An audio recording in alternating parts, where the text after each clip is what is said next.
Hello everyone, Shalom Aleichem. My name is Yitzchok Eisenman from Congregation of Israel, New Jersey. It's certainly a privilege and an honor to be part of Yeshivat Accion's Divrei Torah for Shabbos. And I had the privilege of learning by Rabbi Lichtenstein Zeichet Tzadik Lebrocha and by Rabbi Yehuda Amital Zeichet Tzadik Lebrocha. In Parashat Vayishlach, we learned that Yaakov got up in the Layla, Vayakam Balayla, and he took his shtei nashif, his two wives, at shtei shevchosav, he threw his two maidservants, and he took his 11 children. Rashi immediately asked, Dina, where's Dina? Dina, both children, where's Dina? So Rashi says, Nosla Batei, he put her in a box, and he actually locked her in the box. Why did he lock her in a box? So she shouldn't marry Eisav. She shouldn't marry Eisav. Eisav shouldn't see her. Eisav shouldn't see her and want to marry her. And then the Medrash goes on amazingly to tell us, Yaakov was punished for doing this, for not even allowing them to have one date. Because he didn't allow her to be with his brother, her uncle. Maybe she would have been the one to do kiruv, to bring Eisav back to the fold. And because of that, how was Yaakov punished? She fell in the hands of Shechem. Difficult measures. As Rabbi Yaakov Kamenetsky points out, who in their right mind would want to make a shidduch with Eisav? How can Yaakov be held accountable, responsible, and be punished for not wanting his daughter to marry Eisav? Seems very strange. Who would want to marry Eisav anyway? So perhaps we have to reevaluate this whole idea of the relationship between Yaakov and Eisav, and the relationship, frankly, of Yaakov to Dina. Number one, we have to remember the words of the Malbim in Parashat Toldos. The Malbim tells us in Parashat Toldos that really Yaakov and Eisav should have been more of a Yisachar and Zvulun relationship. It's not that Eisav didn't have his place in Klal Yisrael. He would have provided the material, the financial means to the people, and Yaakov would have been in charge of the spiritual. So it's not so far-fetched to even assume that Eisav could have been part of the family, could have been part of the fabric of Klal Yisrael. And therefore, perhaps Dina could have been the facilitator of this. But nevertheless, what Yaakov still, he wanted to be careful.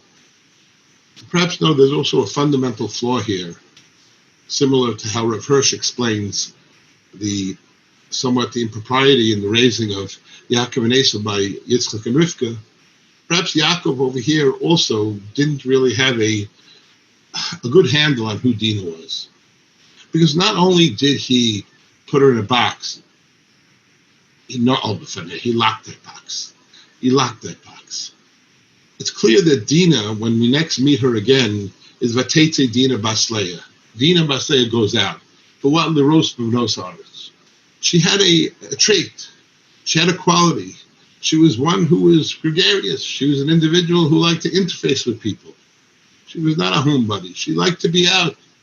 She liked to be a popular person, involving herself with people. Indeed, the pasuk says she's Bas Leah, and Rashi says Bas Leah, v'lo Bas Yaakov, as if to say, this happened because she was Leah's child, not Yaakov's child. But perhaps really what Chazal are telling us is something different. Perhaps this is not a praise of Yaakov. Perhaps this is a condemnation of Yaakov. That was wrong that she was only Leah's daughter, below Bas Yaakov. The fact that Yaakov locked her in a box, the fact that Yaakov really never recognized the potential, the talents, the positive traits of his daughter, that she could be a person to interface with different types of people, ultimately led. You can't repress a person's traits. They're going to come out in some way.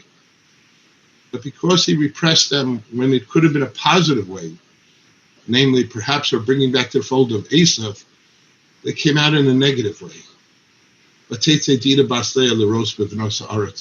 the tragedy came out. Then unfortunately she was violated by Shechem. Perhaps what we learn over here is that all of us, parents, we have to realize that all of our children are different. All of our children have their own special talents and their own special gifts that only they can contribute. And perhaps Yaakov over here He locked the door. He precluded any sort of outlet for her to give off her natural abilities, her natural talents.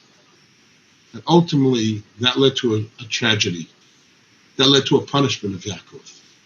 That opposed to using these natural talents, to perhaps bringing her uncle, Yaakov's brother Eisav, back to the fold, which was Hashem's original plan.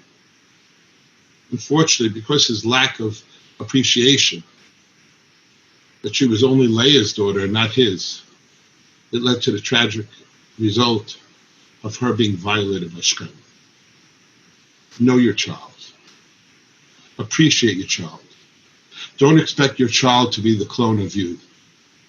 When we appreciate the traits, the talents of our children, and we celebrate them, then we'll have nachas from our children. When we try to suppress, repress the natural tendencies of our children for them to be clones of us, then unfortunately we can be in for tragedy. Recognize your children. Each one of them is a precious gift and a special gift from Hashem. I wish you all a Shabbat Shalom.